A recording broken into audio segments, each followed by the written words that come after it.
नमस्कार दोस्तों, मैं दीपक शर्मा अंग्रीश आपका स्वागत करता हूं द लीगल चैम्बर में। अब दोस्तों, आज की वीडियो में मैं एक लेटेस्ट जजमेंट आप लोगों के लिए लेकर आया हूं।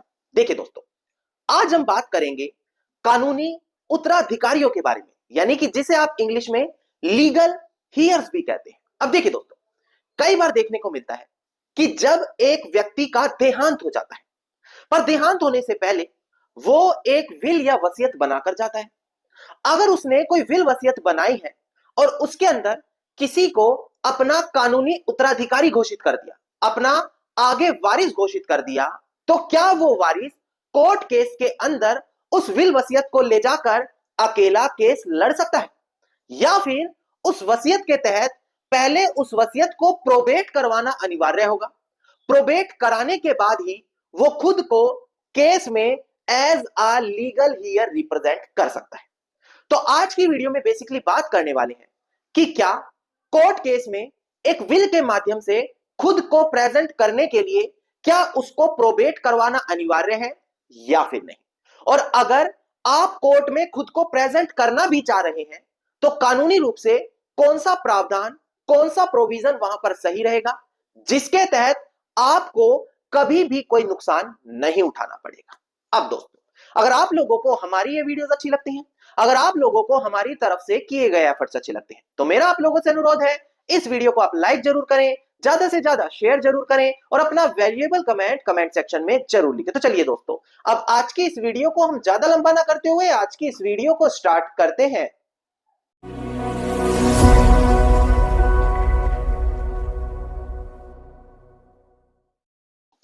अब दोस्तों, सबसे पहले वीडियो की स्टार्टिंग में आप लोगों को कुछ बेसिक चीजों पर ध्यान देना अनिवार्य है। देखिए, अगर एक व्यक्ति कोर्ट के अंदर अपना केस लड़ रहा है और कोर्ट केस के दौरान बीच में ही उसका देहांत हो जाता है, ऐसी स्थिति में दो कंडीशन वहां पर आती है।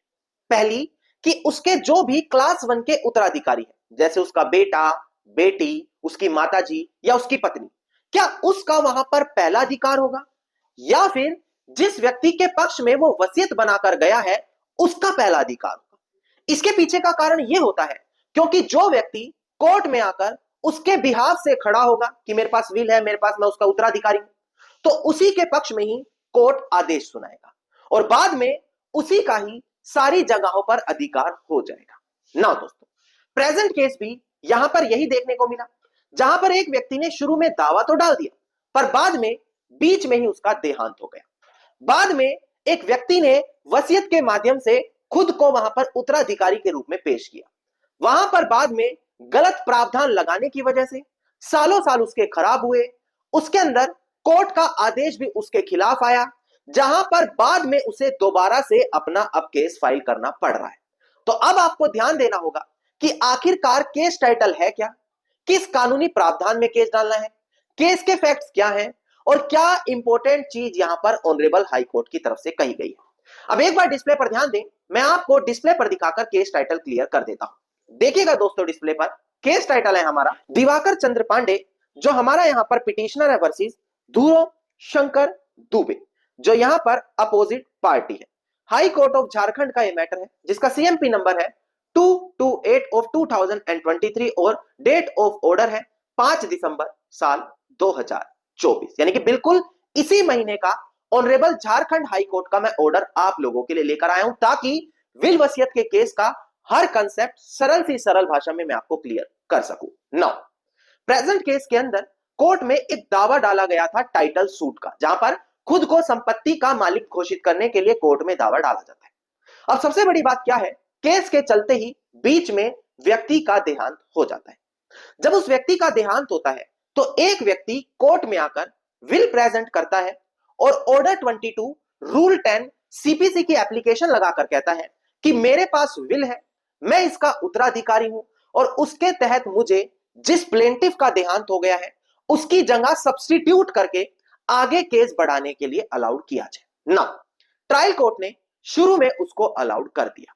अब यहां पर जो अपोजिट पार्टी थी उसने ऑनरेबल हाई कोर्ट के सामने एक पिटीशन दाखिल की। पिटीशन में कहा गया कि देखो, यहां पर जब खुद को एज अ विल के अंदर नाम आने से कोर्ट में प्रेजेंट किया गया, बहुत सी चीजें कोर्ट से छिपाई गई। जैसे कि जब ये एप्लीकेशन ऑर्डर 22 रूल 10 कोर्ट में लगाई जा रही थी, वहां पर साथ में विल की कॉपी नहीं लगाई गई।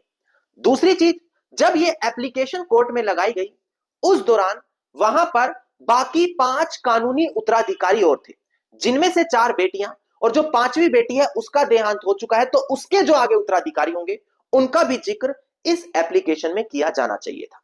इसके अलावा जिस विल को कोर्ट में प्रेजेंट किया गया है उसको ना ही प्रोबेट कराया गया, और बिना प्रोबेट कराए ये बात कैसे कही जा सकती है कि वो विल जेन्युइन है ना। दोस्तों, यहां पर ऑनरेबल झारखंड हाई कोर्ट के सामने यही इश्यू अराइज हुए।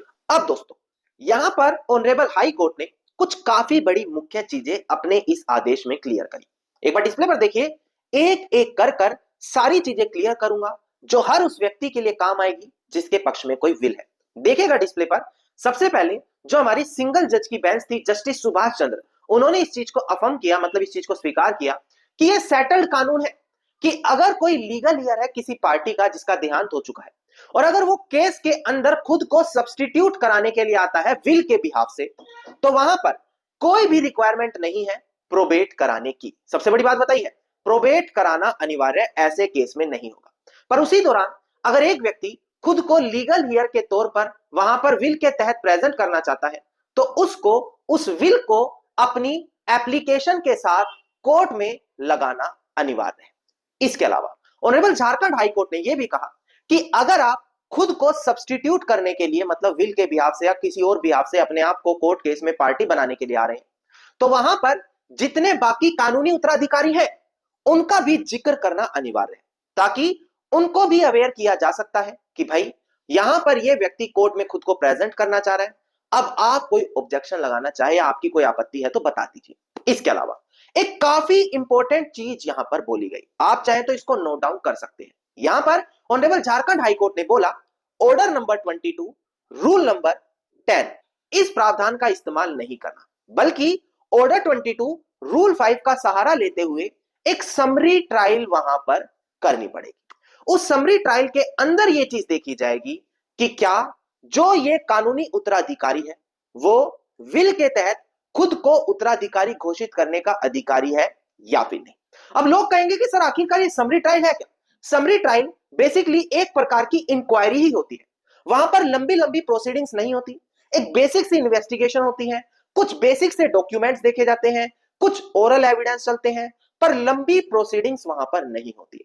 इस बेसिक सी इंक्वायरी को कर यह तय किया जाएगा कि क्या जो इंसान खुद को विल के तहत उत्तराधिकारी बता रहा है, क्या उसका अधिकार वहां पर बनता है कोर्ट केस के अंदर खुद को सब्स्टिट्यूट करने का, या फिर जितने बाकी कानूनी उत्तराधिकारी हैं उनको वहां पर कोर्ट में सब्स्टिट्यूट करने के लिए अलाउड किया जाए। और इस कानूनी प्रावधान का इस्तेमाल करके ही आप खुद को कोर्ट केस के अंदर सब्स्टिट्यूट करा सकते हैं उस व्यक्ति के बदले जिसका देहांत हो चुका है। और इस लैंडमार्क जजमेंट में ये काफी चीजें क्लियर की गई। सबसे पहला, प्रावधान कौन सा इस्तेमाल होगा, दूसरा, प्रोबेट करना अनिवार्य नहीं है, तीसरा कि एप्लीकेशन को साथ में लगाना अनिवार्य है, यानी कि विल की कॉपी को साथ में लगाना अनिवार्य होगा, साथ ही साथ जितने भी कानूनी उत्तराधिकारी हैं उसके अंदर उनका भी जिक्र किया जाए।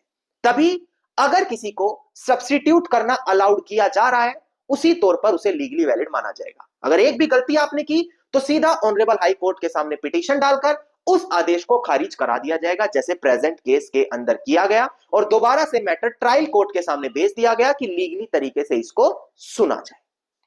धन्यवाद दोस्तों, उम्मीद करता हूं वीडियो में मिली जानकारी आप लोगों के लिए बेहद ज्यादा लाभदायक साबित होगी। अगर वीडियो में मिली जानकारी आप लोगों को अच्छी लगी तो वीडियो को आप लाइक, शेयर और कमेंट जरूर कीजिएगा। वीडियो से जुड़ा अगर आपका कोई क्वेश्चन है तो मुझे आप कमेंट सेक्शन में लिख सकते हैं। इसके अलावा अगर आप लोग रोजाना इसी प्रकार से हर महत्वपूर्ण जानकारी पाना चाहते हैं तो चैनल को तुरंत सब्सक्राइब करते हुए नोटिफिकेशन बेल आइकन आप जरूर दबा दें।